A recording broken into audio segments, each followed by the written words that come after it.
L'argumentation dit qu'il est très probable que Jésus parlait en araméen.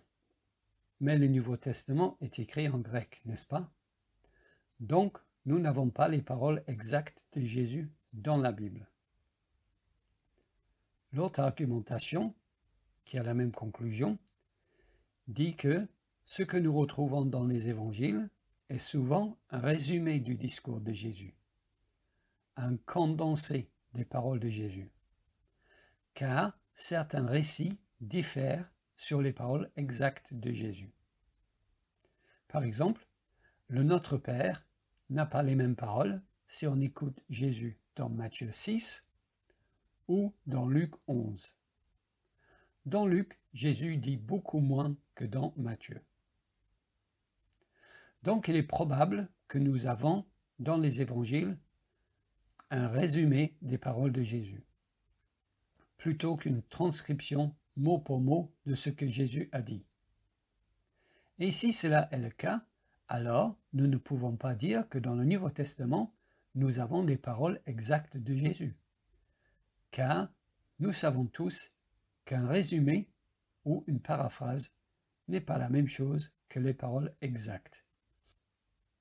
Et puisque selon les chrétiens, Jésus est le Fils de Dieu, ne pas savoir ce qu'il a dit exactement lorsqu'il était sur terre est très problématique, n'est-ce pas?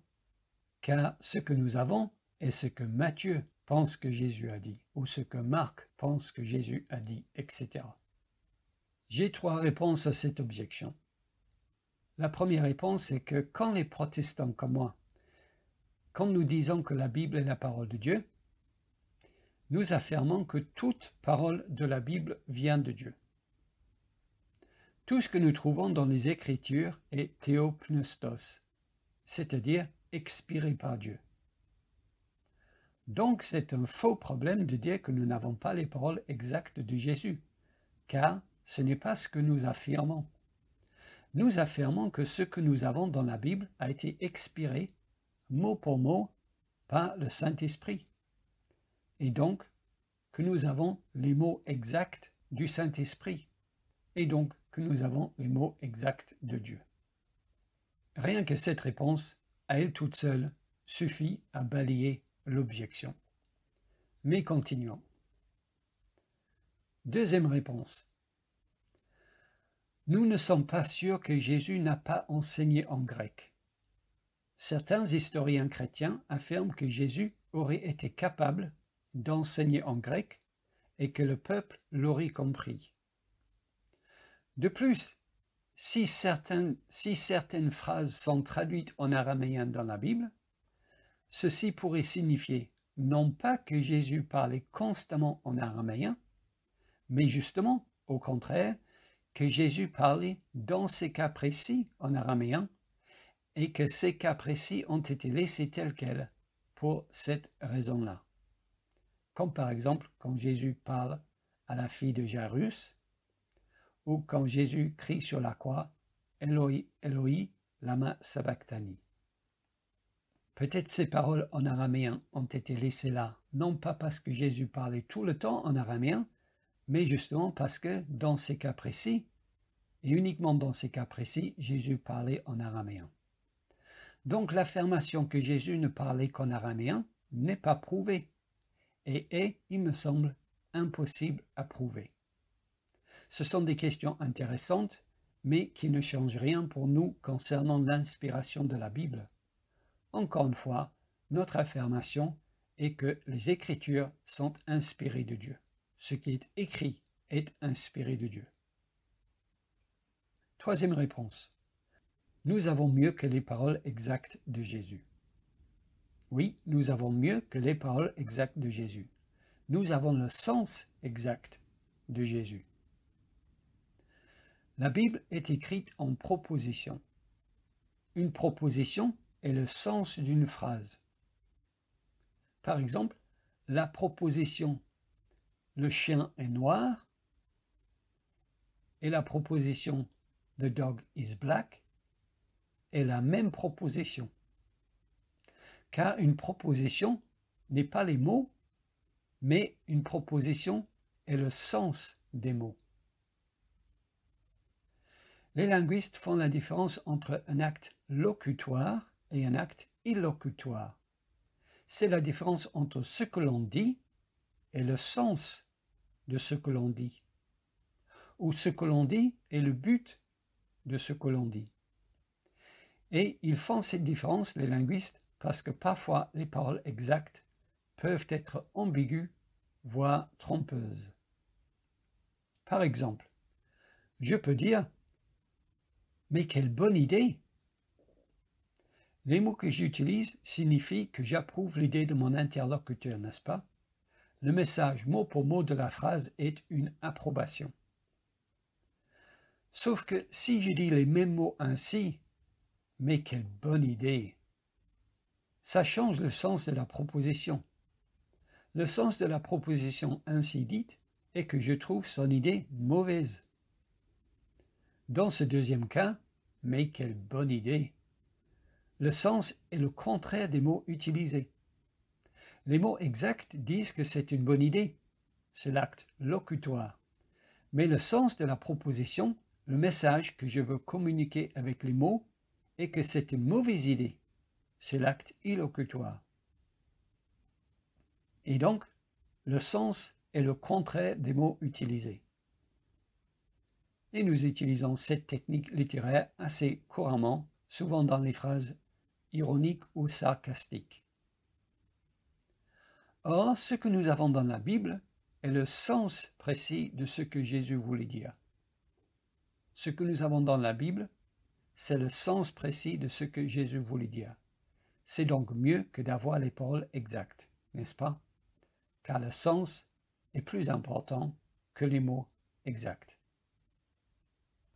Par exemple, si nous regardons le récit de la guérison de la fille de Jairus, Luc fait dire à Jésus « Enfant, lève-toi », alors que Marc lui fait dire « Talitha koumi ». Et ensuite, Marc traduit cette phrase « Talitha koumi » en grec comme étant « Jeune fille, lève-toi, je te le dis ». Selon Marc, donc, Jésus parle en araméen. Luc ne parle pas de ce fait. Dans ce récit, nous avons les trois choses. Nous avons les paroles exactes de Jésus dites en araméen à la fille, Talitha koumi. Et nous avons la traduction de ces paroles exactes en grec. La traduction est faite par Marc. Jeune fille, lève-toi, je te le dis. Mais Luc se contente de résumer tout ça, c'est-à-dire les paroles exactes et la traduction, par « Enfant, lève-toi ». Luc résume tout ça par « Enfant, lève-toi ». Ce que le Saint-Esprit nous révèle dans cette histoire, de façon infaillible, est que Jésus a ordonné à cette jeune fille, qui était enfant, de se lever, et que Jésus a donné cet ordre dans la langue de la jeune fille. Voilà ce que le Saint-Esprit nous révèle de façon infaillible dans cette histoire. Marc nous donne les paroles exactes de Jésus. Luc nous donne le sens des paroles de Jésus. Luc nous donne une paraphrase infaillible des mots exacts de Jésus. Ce qu'il faut retenir donc est que nous n'avons peut-être pas toujours les mots exacts que Jésus a dit. Peut-être que oui, peut-être que non. Personne ne le sait, car personne n'était là. Mais peu importe, car nous avons le sens des mots de Jésus, ce qui est plus important. Et ce sens que nous avons a été inspiré par le Saint-Esprit et est donc garanti par Jésus lui-même. Voilà ce qui est important. Le sens des mots exacts de Jésus que nous trouvons dans la Bible est garanti par l'Esprit de Jésus lui-même. Le sens des mots exacts de Jésus que nous trouvons dans la Bible est garanti par l'Esprit de Jésus lui-même. Nous avons donc les mots exacts de l'Esprit de Jésus lui-même. Nous avons donc dans la Bible les mots exacts de l'Esprit de Jésus lui-même. Voilà ce que nous croyons sur les mots de Jésus dans la Bible. Le sens des mots que Jésus a prononcés est garanti par l'Esprit de Jésus. Et ce sens, nous le trouvons dans la Bible. Nous avons donc les mots exacts de l'Esprit de Jésus. Nous avons donc dans la Bible les mots exacts que Jésus veut que nous ayons dans la Bible. Voilà pourquoi c'est un faux problème de dire que Jésus a parlé en araméen, ou c'est un faux problème de dire que nous n'avons pas les paroles exactes de Jésus, mais un résumé de ses paroles. Car Jésus ne veut pas que nous ayons tout ce qu'il a dit dans les moindres détails, mot pour mot. Jésus ne veut pas que nous ayons tout cela, pour la simple raison que Jésus a enseigné pendant 3 ans. Et donc, jusqu'à l'invention du Kindle, il aurait fallu une charrette pour transporter tous les livres nécessaires pour contenir tout ça. D'ailleurs, je n'invente rien, car Jean dit à peu près la même chose à la fin de son évangile. Jésus a fait encore beaucoup d'autres choses. Si on les écrivait en détail, je ne pense pas que le monde même pût contenir les livres qu'on écrirait. Jean nous explique clairement à quoi sert la Bible. Il dit qu'il n'a pas pu tout écrire. Ce n'était pas sa mission, mais qu'il a écrit suffisamment pour que tu puisses croire en Jésus et être sauvé. Voilà à quoi sert la Bible. Jean a écrit suffisamment de choses pour que tu puisses croire en Jésus et être sauvé. Il dit ceci: Jésus a fait encore en présence de ses disciples beaucoup d'autres miracles qui ne sont pas écrits dans ce livre. Mais ces choses ont été écrites afin que vous croyiez que Jésus est le Christ, le Fils de Dieu, et qu'en croyant, vous ayez la vie en son nom. Non, Jésus veut que nous ayons ce qui est écrit dans la Bible. La Bible est suffisante. Le reste, les autres détails intéressants sur la vie de Jésus, attendront le ciel. Nous, protestants évangéliques, croyons que même si Jésus a parlé en araméen, et même si ce que nous avons dans les évangiles est un condensé, une paraphrase des paroles de Jésus, tout ça n'a aucune importance, car nous croyons que ce que nous avons est ce que Jésus veut que nous ayons, et nous avons le sens des paroles de Jésus, et ce sens est garanti par l'Esprit de Jésus. Et surtout, ce que nous avons est suffisant pour qu'un pécheur puisse y croire et être sauvé. La Bible seule est théopneustos, et la Bible seule est suffisante pour le salut.